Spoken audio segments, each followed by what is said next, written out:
আমার বান্দা, এগুলো আমি আল্লাহ দিয়েছি তোমাদের কাছে, আমি আল্লাহ এর কোনো বিনিময় চাই নাই।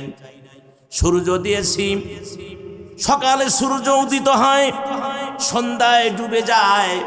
এই ডিউটি তার কিয়ামত পর্যন্ত চলতেই থাকবে। আমি আল্লাহ কোনোদিন বলি নাই সূর্যের বিল দেওয়া লাগবে, বলছে নাকি? চন্দ্রের ডিউটি হলো রাত্রিবেলায় উঠবে, ডুবে যাবে, এভাবেই চন্দ্রের ডিউটি।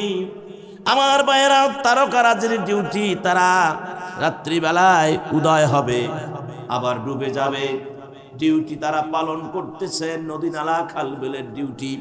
আমার ভাইয়েরা, সব কিছু আল্লাহর হুকুমে চলে, সব আল্লাহর ইশারায় চলে।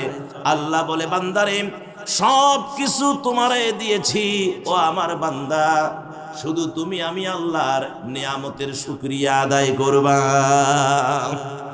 আমি যে এগুলো দিছি, খাচ্ছ, আরাম করতেছো। গতকাল বলেছিলাম পীরগঞ্জে আমার ভাইয়েরা যে কাঁঠাল, 10টা কাঁঠাল, আল্লাহ আপনার গাছে 10টা কাঁঠাল দিল, ঠিক কিনা? কয়টা কাঁঠাল দিছে? 10টা।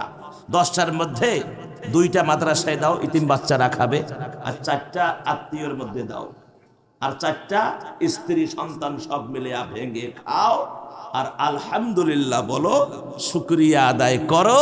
আমি আল্লাহ এই নিয়ামতকে বাড়ায়া দিয়া আগামী বছর ওই গাছে 40টা কাঁঠাল। সুবহানাল্লাহ কয় না? আল্লাহ তো বোধহয় পারে না, না কি পারে? আমার ভাইয়ের আজকের মেসেজ শুনে নেন।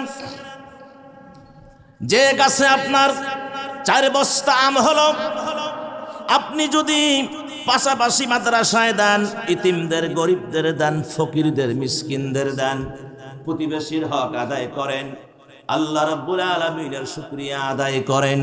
আল্লাহ রাব্বুল আলামিন বলেন, বান্দারি আগামী বছর 6 বস্তা আম দিয়ে দিব। আল্লাহ পারে কিনা জোরে বলেন? রব্বুল আলামিন আমাদের চোখ দিয়েছেন, নাক দিয়েছেন, নাকের ভিতরে পশম আছে, আছে না নাই? কেন পশম দিলেন? ডাক্তারি সায়েন্স কি বলে, কোরআন কি বলে, নবীজি কি বলে, আমার আল্লাহ কি বলেন? কেন নাকের ভিতরে কেন পশম দিলেন? কোশ্চিন কেন? এ ডাক্তারি সায়েন্স কি, কোরআন কি, হাদিস কি, রাসূল কি বলছেন? নাকের ভিতরে পশম, আল্লাহ সুবহানাহু ওয়া তাআলা এই পশমের মধ্যে ফেরেশতা বসায়া রাখছেন। সুবহানাল্লাহ কোন? ফেরেশতা বসায়া রেখে দিয়েছেন, যাতে করে আমার বান্দা, ও ফেরেশতা, আমার বান্দা সারাদিন মাঠে ময়দানে পরিশ্রম করে, মেশিন কল কারখানায় পরিশ্রম করে, অনেক রোগের জীবাণু এই বাতাসের সঙ্গে উড়ে বেড়ায়। তোমরা সতর্ক থাকবা। আল্লাহ পশমের মধ্যে এমন স্প্রে মেরে দিয়েছেন, সতর্কতা অবলম্বন করবা। একটা রোগের জীবাণু যেন আমার বান্দার নাকের ভিতর দিয়ে শরীরের ভিতরে গিয়ে শরীর অ্যাটাক করতে না পারে। তোমাদের ডিউটি তাই। সুবহানাল্লাহ।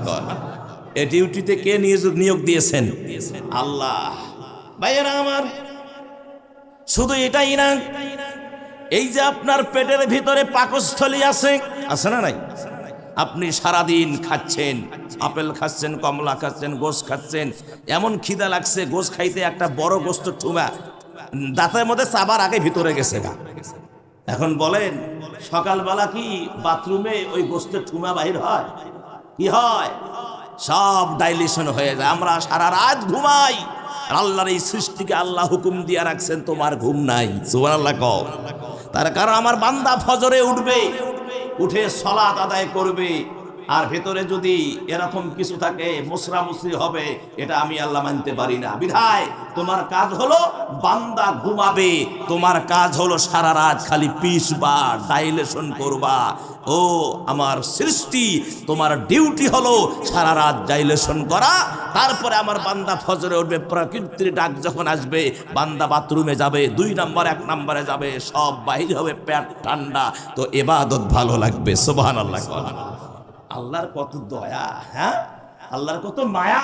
শুধু তাই নয়, বাস্তবতা। সম্মানিত মুসলমান ভাইয়েরা, আপনি যে গাড়িটা চালান, মোটর সাইকেল চালান, বাইসাইকেল চালান, প্রাইভেট কার চালান, ট্রাক চালান, আপনি যে বাস চালান, এই bus, truck, motorcycle, private car, bicycle, tyre আছে না নাই? কথা কোন আছে না নাই? এই টায়ার কি সব সময় থাকে না? মাঝে মাঝে চেঞ্জ করা লাগে। 6 মাস, 1 বছর, 2 বছর পরে হলেও চেঞ্জ করার প্রয়োজন হয় কিনা? যদি আপনি চেঞ্জ না করেন, নরম হবে, পাতলা হবে, ফেটে যাবে, বিপদের আশঙ্কা। আমার আল্লাহ কত বড় কারিগর! প্রত্যেকটা বান্দার পায়ের তলায় এমন টায়ার, এমন মোটা চামড়া টায়ার ফিট করে দিয়েছেন, যেটা মরণ পর্যন্ত আর চেঞ্জ করার প্রয়োজন হয় না।